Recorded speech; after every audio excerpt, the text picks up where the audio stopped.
صل على سيدنا محمد مولاي صل وسلم دائما ابدا على حبيبك خير الخلق كلهم هو الحبيب الذي ترجى شفاعته بكل حول من حوال مقتحم. قرآن حکیم کی بہت سی آیتوں میں حضور اکرم صلی اللہ علیہ وسلم کی فضیلت بیان کی اللہ پاک نے، اور یوں تو پورا قرآن مجید اول سے لے کر آخر تک آپ صلی اللہ علیہ وسلم کی ذات عالیہ سے تعلق رکھنے والا ہے. اس لیے ہر آیت کے اوپر ایک تاریخ ہے کہ یہ آیت کن پر نازل ہوئی، تو حضرت صلی اللہ علیہ وسلم نازل ہوئی، کون سے وقت میں، کیسے وقت میں، کس طرح نازل ہوئی. آپ کو یہ معلوم ہونا چاہیے کہ ان آیات کی نزول کے بارے میں قرآن پاک کی سورہ فاتحہ سے لے کر الناس تک ہر آیت کب نازل ہوئی، رات کو، دن کو، کون سے وقت میں، سفر میں یا حضر میں، یعنی مکہ مکرمہ میں، مدینہ منورہ میں. اور آپ اتنی بات تو قرآن پاک میں دیکھتے ہیں کہ ہر سورت سے پہلے لکھا ہوا ہے کہ مدنی یا لکھا ہے مکی. تو مدنی کا معنی ہے کہ مدینہ منورہ اور مکی معنی مکہ مکرمہ میں نازل ہوئی. اس کے علاوہ بہت ساری تفصیلات ہیں. تفسیر اتقان ایک بہت بڑی تفسیر ہے، وہ مستقل اسی کے لیے لکھی گئی ہے. اس میں مستقل یہی بات لکھی ہے کہ یہ آیت دن میں نازل ہوئی، رات میں نازل ہوئی، اور آپ صلی اللہ علیہ وسلم کس حال میں تھے تو نازل ہوئی. تو ہر آیت کا تعلق حضور اکرم صلی اللہ علیہ وسلم کی ذات عالیہ سے، سیرت سے بھری ہوئی. اور یوں حضرت صدیقہ رضی اللہ تعالی عنہ اما جان سے سوال کیا گیا کہ حضور صلی اللہ علیہ وسلم کی سیرت بیان کیجیے. تو فرمایا میں کیا بیان کروں گی، قرآن پاک نے بیان کی ہے، تم نے قرآن پاک میں نہیں پڑھا. وَإِنَّكَ لَعَلَىٰ خُلُقٍ عَظِيمٍ،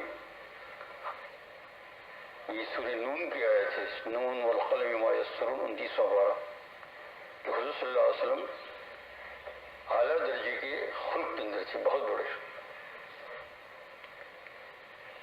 تمام مخلوقات میں اتنی اعلیٰ اخلاق تصور نہیں کی جا سکتی کسی کے اندر. حالانکہ آپ صلی اللہ علیہ وسلم مرتبہ دیکھیے، رسول ہے، خاتم النبیین ہے، فرشتوں سے بڑھ کر ہے. لیکن آپ دیکھ لیجئے کہ کتنے درجے کا جو ہے آپ صلی اللہ علیہ وسلم کا اخلاق عالیہ ہے. ایک مرتبہ حضرت انس رضی اللہ تعالیٰ عنہ سے روایت آتی ہے حدیث پاک میں، انس رضی اللہ تعالیٰ انس بن مالک حضور صلی اللہ علیہ وسلم خادم خاص، کہ میں حضور صلی اللہ علیہ وسلم کے ساتھ راستے میں چل رہا تھا. یہ بخاری شریف کی روایت ہے، کتاب اللباس میں یہ روایت آئی ہے، بخاری شریف میں جلد داؤں، جو آج کل طلبہ اس پڑھ رہے ہیں. تو اس میں یہ روایت آئی، کل پرسوں ہوئی، کہ انس رضی اللہ تعالیٰ عنہ فرماتے ہیں کہ حضور صلی اللہ علیہ وسلم کے ساتھ میں چل رہا تھا راستے میں. اتنے میں ایک اعرابی آ گیا. اعرابی گاؤں کا رہنے والا، اور اس کا ترجمہ قرآن پاک، اس کا بیان قرآن پاک میں بھی ہے. دو قسم کے اعراب ہوتے ہیں، ایک تو بہت دیندار، اور ایک ذرا دوسرے لوگ ایسے ہوتے ہیں جس میں نفاق وغیرہ ہوتا ہے. لیکن یہاں نفاق کی تو بات نہیں ہے، لیکن یہ ہے کہ وہ گاؤں کے رہنے والے تھے تو کم تعلیم یافتہ تھے، ہمیشہ حضور صلی اللہ علیہ وسلم مجلس میں بیٹھنا نہیں ملتا تھا. یہ تو کسی 11ویں پارے میں اللہ اعراب اشد کفر و نفاقا، یہ ان اعراب کی بیان کیا ہے جو کفر و نفاق میں تھی. اور دوسری آیت یہ من الاعراب من یتخذ ما ينفع قربات عند اللہ وصلوات الرسول، یہ نیک گاؤں کے رہنے والے. تو یہ حدیث پاک میں جس اعرابی کا بیان کیا ہے تو کفر و نفاق والی بات نہیں تھی، لیکن دور رہنے سے تعلیم کم تھی، ہم سے تو لاکھوں درجہ اچھے. انہوں نے دیکھا ایمان کی حالت میں حضور صلی اللہ علیہ وسلم یعنی کہ تو انس رضی اللہ عنہ کہتے ہیں کہ ہم چل رہے تھے، حضور صلی اللہ علیہ وسلم تو اعرابی آیا، اور حضور صلی اللہ علیہ وسلم نے ایک میری نجرانی چادر کوڑی ہوئی تھی اوپر، جس کا کنارہ جو ہے وہ بہت موٹا ہوتا ہے، کنارہ ہوتا ہے بہت جاڑا، تو کندھی پر ایسی ڈالی ہوئی تھی۔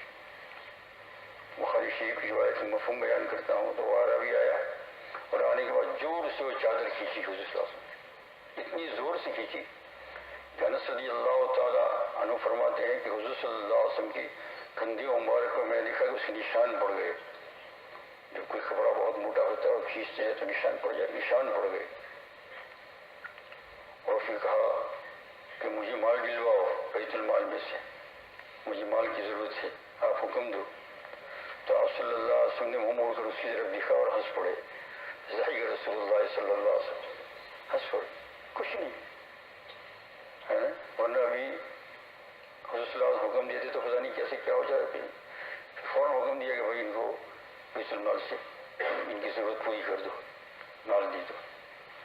ایسے میں اخلاق ملیں گے آپ کو، شاہ کونین یعنی دونوں جہان کے بادشاہ آج جو دکھنے بھی نہیں ملتے ہیں، غریب کو وہاں جانا درلیزان، یہ شاہ کونین اتنے بڑے اخلاق، اتنے بڑے۔ میں یوں کہتا تھا کہ ایسے اخلاق حضور صلی اللہ علیہ وسلم جو تھے وہ تصور بھی نہیں آتے تھے کہ کسی کے اندر یہ ہو، اتنے بڑے اخلاق۔ اور یہ جتنے دنیا میں اخلاق چل رہے ہیں، صحابہ، تابعین، طبع تابعین اور آج تک، یہ سارا کا سارا حضور صلی اللہ علیہ وسلم ہی کے اخلاقی مبارکہ سے لیا ہے، اور اس طریقے سے لیا ہے کہ جو ہے تھوڑا تھوڑا عمل کیا ہے، اس کا پتہ نہیں کتنا حصہ ہوگا۔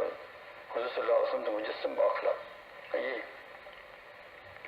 اس لیے ہم کو درمیان میں ایک نصیحت بھی ملتی ہے جو حدیث پاک میں ہی آتی ہے کہ باخلاق بن جاؤ، اچھے اخلاق بن جاؤ۔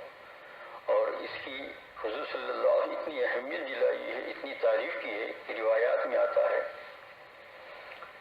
کہ ایک آدمی کا اخلاق بہت اچھا ہو، اخلاق بڑا اچھا، منہ نہ بگاڑے کسی کے ساتھ، یعنی ہر حال میں منہ نہ بگاڑے، ہنستے جھلتی بات کرے، نصیحت بھی کرے تو ایسے انداز میں کرے گی بس سامنے والے آدمی کا دل خوش ہو جائے، تو یہ اخلاق بہت بڑی بات ہے۔ تو حدیث پاک میں آتا ہے روایات میں کہ جس آدمی کے اخلاق بہت اچھے ہوں تو اس کو صائم النہار و قائم اللیل کی عبادت کا ثواب مل جاتا ہے، یعنی پوری رات نفل نماز پڑھنے کا ثواب بلا پڑے ہوئے، فرض تو پڑھنا ہے، فرض سنت پڑھنا، اور پورے دن روزہ رکھنے کا ثواب ملتا ہے اس کو اخلاق۔ لیکن مجاہدہ ہے اس میں، نماز میں اتنا مجاہدہ نہیں، میں سچ کہتا ہوں آپ کو، جو آپ غور کرو، ہم لوگوں نے روزہ رکھا رمضان میں ہے نا، تو اتنا مجاہدہ نہیں جتنا مجاہدہ اس کے اندر ہے، بہت بڑا زبردست مجاہدہ ہے۔ ایک آدمی ہم کو برا بھلا کہے اور ہم خاموش رہ جائے اور کچھ نہ کرے، اس کو کر کے تو دیکھو، یہ بہت بڑی بات ہے۔ اور اخلاق سیکھنا ہو تو گھریلو زندگی میں عورت جو ہے وہ اپنے مرد سے اخلاق سیکھے اور مرد اپنی عورت سے اخلاق سیکھے۔ یا تھوڑی تھوڑی دیر میں غصہ آتا ہے، 5 منٹ شاید دیر ہوگی تو غصہ آ جاتا ہے، تھوڑی تھوڑی دیر میں۔ اسی لیے حدیث شریف میں، حدیث پاک میں دعا سکھائی ہے، اس کا طریقہ فرمایا، اٹھتے بیٹھتے چلتی یہ دعا یاد کر لو اور پڑھتے رہا کرو، اللہم قنی شر نفسی، اللہ میری نفس کی شرارت سے میری حفاظت فرمائیے۔ یہ جو اخلاق نہیں آتے ہیں، غصہ آتا ہے اور جو کچھ بات بے اخلاقی ہوتی ہے، یہ کس سے؟ نفس کی وجہ سے، اور دوسرا شیطان کا دخل ہوتا ہے۔ تو دوسری دعا بھی ساتھ میں سکھائی، اللہم عاصمنی من الشیطان، اللہم قنی شر نفسی، اللہم عاصمنی من الشیطان، یہ۔ اور پھر تیسرا جو ہے ایک دعا اس کے ساتھ اور ملا، یہ ساری زبانی یاد ہو جاتی ہے ذرا سی دیر میں آپ، اللہم اجعل وساوس قلبی خشیتک وذکرک واجعل ہمتی ہوائی فیما تحب وترضی، یا اللہ مجھے اسی راستے پر چل جس پر آپ راضی ہیں۔ یہ 3 دعاؤں کو تو یاد کر لینا چاہیے، چلتے اٹھتے بیٹھتے پڑھے۔ اللہم قنی شر نفسی کون سی مشکل ہے، یہ دعا مناجات مقبول میں، وہی دعا مناجات مقبول میں۔ اللہم عاصمنی من الشیطان، یہ بھی مناجات مقبول میں۔ اللہم اجعل وساوس قلبی، یہ بھی مناجات مقبول کی کسی منزل میں. یہ 3 دعاؤں کو یاد کر لینا چاہیے. اور اسی لیے ایسا نہیں کہ آپ کو وضو کرنا پڑے گا, مصلی بچھانا پڑے گا, کچھ آپ کار چلاتے ہیں, آپ گھر میں چلتے اٹھتے بیٹھتے, جو غصہ آ گیا اس کو فوراً پڑھ لو. غصہ آ گیا تو اسے کر لو, فوراً پڑھ لو اللہم اقنی شر نفسی اللہم عاصمنی من الشیطان, فوراً پڑھ لو. تو اس طریقے سے اخلاق سیکھتے ہیں, بد اخلاقی دور ہوتی ہے. اسی لیے بہت بڑا مجاہدہ کرنا پڑتا ہے. چلیے تب جا کر یہ بات ہوتی ہے. روزے کے لیے روزہ بہت مجاہدہ ہے اور بہت بڑا ثواب ہے جو آپ نے سنا ہوگا, لیکن اس بااخلاق بننے کے لیے اس سے بڑھ کر مجاہدہ کرنا پڑتا ہے. اسی لیے قرآن پاک میں فضیلت بیان کی, والکاظمین الغیظ, غصے کو پی جانے والے. جب کبھی کسی پر غصہ آ جائے تو کیا کرے, پی جائے. ایسا نہیں غصہ نہیں آتا, آوے پی جائے. والعافین عن الناس, اور لوگوں کی بدسلوکی پر لوگوں کو معاف کر دیا تو یہ کیا ثواب ملے گا. فرمایا تم جانتے ہو یہ ولی بن گیا. آگے واللہ یحب المحسنین, اللہ محبت کرتے ہیں, اور اللہ اپنے اولیاء سے محبت کرتے ہیں. اللہ یحب المحسنین, ان کو کہا محسنین کہا, اور یہ محسنین سے اللہ جل شانہ محبت کرتے ہیں. آپ دیکھ لیجیے ہم نماز بھی پڑھتے ہیں, سب کچھ کرتے ہیں, وظیفے وظائف بھی پڑھتے ہیں, لیکن ہم آؤٹ ہو جاتے ہیں. یہاں کے روزہ رکھنے کے بعد بھی آؤٹ ہو جاتے ہیں. روزہ رکھا ذرا سی دیر میں اس پر غصہ, اس پر غصہ, اس پر غصہ. سب وظیفے وظائف بھی پڑھ لیے, نماز بھی پڑھ لی, سب کر لیا, اس پر غصہ, اس پر غصہ. تو معلوم ہوا کہ پکا دین نہیں آیا. یہ اصلاح کی باتیں ہیں. اللہ تعالیٰ آپ کو اور مجھے بھی عطا فرمائے. بہت بڑی بات ہے. ذرا سی دیر میں غصہ آ جائے, ذرا سی دیر میں آپ کے پاؤں پر پاؤں رکھا تو غصہ آ جائے. آپ کے میں وہاں بیٹھتا ہوں تو ویل چیئر میں بیٹھتا ہوں تو بعد لوگ پیچھے ہی جاتے ہیں, دھکا لگا کے جاتے ہیں اکثر. تو بیچارے کو جان بوجھ کے تھوڑا کرتے ہوئے چلتے ہیں, لگ جاتا ہے. لیکن نفس بڑا شریر ہے, تو میں فوراً کہتا ہوں اللہم اقنی شر نفسی اللہم عاصمنی من الشیطان. یہ دیکھا نا, آپ نے ایک مثال دی, تمثیل دی, اپنی مثال دی. ذرا سی دیر میں غصہ آ جائے گا, ابھی بنی نہیں.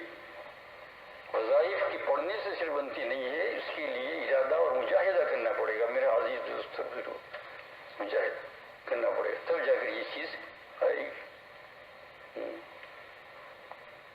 ورنہ بد اخلاقی کا ایک نقصان اللہ تعالیٰ کی بات فرمائے عند الموت ہوتا ہے, عند المرض ہوتا ہے. جب آدمی مر ہوتا ہے نا تو بہت غصہ آ جاتا ہے جلدی سے, یعنی درد ہو رہا ہے, یہ ہو رہا ہے, اب کسی سے بات بھی نہیں کرتے, گرمی بھی اس سے بڑی وہ یہ پھینک دیا. اور اس سے مرض سے زیادہ بڑھ کر پھر کیا ہوتا ہے, موت جب قریب ہوتی ہے نا تو عجیب عجیب حالات پڑتے ہیں. کتاب میں ہونے والا ہی ہے اور ہم دیکھتے بھی ہیں لوگوں کو. اللہ جل شانہ آپ کی میری حفاظت فرمائے. اسی لیے تو کہتے ہیں اللہ تعالیٰ اللہم بارک لی فی الموت وفیما بعد الموت, اللہ ہماری موت برکت عطا فرمانا. تو غصہ نہیں ہوگا تو پھر اس وقت رجوع اللہ ہوگا. کیا ہوگا, رجوع اللہ ہوگا. اور یہ سمجھے کہ یہ ہم بیمار ہیں, یہ لوگ اتنی خدمت کرتے ہیں, ایک بات کے اندر ہمیں غصہ آ گیا, ہماری نالائقی. اللہ مقنی شر نفسی, اللہ ہمارے نفسی شرح سے ماری.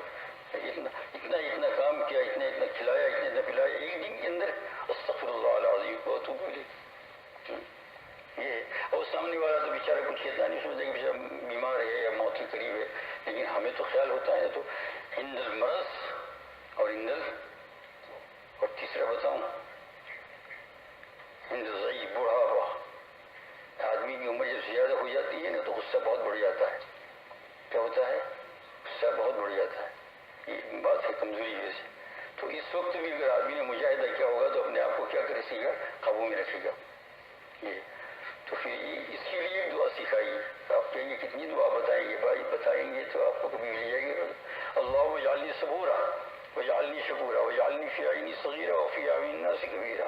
اللہ مجھے بہت صبر کرنے والا بنا. تو بات چل رہی تھی کہ صدیقہ رضی اللہ تعالیٰ عنہا سے پوچھا کسی نے, اماں جان بتائیے کہ حضور صلی اللہ علیہ وسلم کے حالات بتائیے. تو فرمایا تم نے کیا قرآن پاک نہیں پڑھا, اس میں یہ ہے وَإِنَّكَ لَعَلَىٰ خُلُقٍ عَظِيمٍ. اللہ تعالیٰ فرماتے ہیں حضور کو خطاب کر کے, انکا کے اندر مخاطب کا انکا, اور بے شک آپ, اور ان بھی جس سے ضروری معلوم ہے بے شک آپ لعلی خلق عظیم، بہت اونچے اخلاق کے اوپر ہے آپ. اس سے معلوم ہوا کہ کسی کے اندر اتنے اخلاق نہیں. تو یہاں بھی اخلاق کے بارے میں کچھ آیتیں بیان کی ہیں، انشاءاللہ کسی اور وقت. جو بات ہو گئی ہوگی حضور صلی اللہ علیہ وسلم کی ہوئی. اللہ تعالیٰ ہمیں توفیق عطا فرمائے. دیکھو حب رسول ملے گی نہیں جب تک کہ اخلاق اچھے نہیں ہو، یاد رکھنا. خالی صرف پڑھنے سے نہیں ملتا ہے، پڑھنے سے فائدہ ضرور ہوتا ہے، لیکن آپ دیکھو گی کہ میں درود پاک میں رحمت کی دعا کس کے لیے کرتا ہوں، وَإِنَّكَ لَعَلَىٰ خُلُقٍ عَظِيمٍ. یہ اللہ جل شانہ توفیق عطا فرمائے.